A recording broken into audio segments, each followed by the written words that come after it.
ഐഷ ഐഷ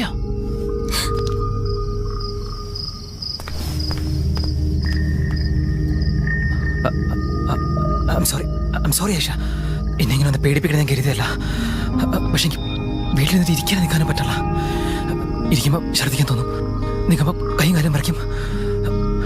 സത്യം പറയാലോ, എൻ്റെ അത്ര ഭംഗിയുള്ളൊരു പെണ്ണിനെ എൻ്റെ ജീവിതത്തിൽ ഞാൻ കണ്ടിട്ടില്ല. എൻ്റെ അമ്മയാണ് സത്യം. ഓ, എന്നെ ഇങ്ങനെ നോക്കല ഐഷ, ഞാൻ മരിച്ചു. ഓ, ഭയങ്കര ആശ്വാസം തോന്നുന്നു.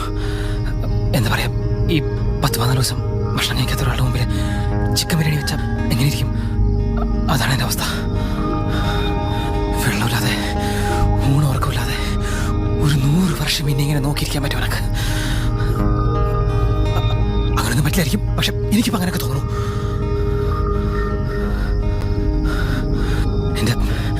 എൻ്റെ വീട്ടുകാർ വന്നതിന് തലേന്നതിന് മുമ്പ് ഞാൻ പറയാം.